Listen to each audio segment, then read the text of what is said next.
ఆంధ్రప్రదేశ్ రాష్ట్రంలో త్వరలో జరగనున్న ఎన్నికలకు తెలుగుదేశం పార్టీ జనసేన మధ్య సీట్ల సర్దుబాటు కొలిక్కి వచ్చినట్లు తెలుస్తుంది.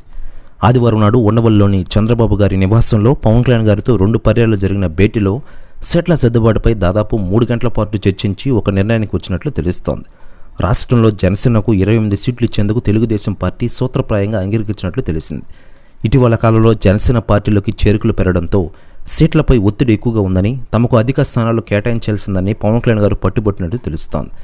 ఇకపోతే ప్రభుత్వ వ్యతిరేక ఓట్లు చీలకుండా జనసేన టీడీపీ మధ్య ఓటు బదలాయింపు సక్రమంగా జరిగేందుకు క్షేత్రస్థాయి వరకు కలిసి వెళ్లేలా కార్యక్రమం రూపొందించాలని నిర్ణయించినట్లు తెలుస్తోంది.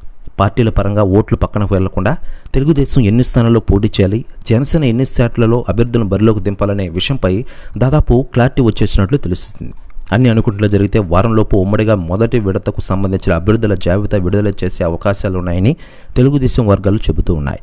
అలాగే ఇటీవల పొత్తుకు సంబంధించి వచ్చిన విమర్శలు, కామెంట్లపై కూడా చర్చ జరిగిందని తెలుస్తోంది.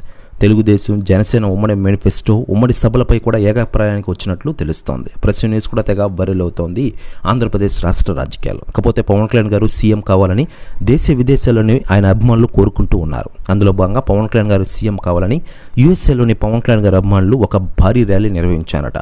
దీంతో అమెరికా వీధులన్నీ దద్దరిల్లాయట. ప్రెస్ న్యూస్ కూడా తెగ వైరలవుతోంది ఆంధ్ర రాజకీయాల్లో.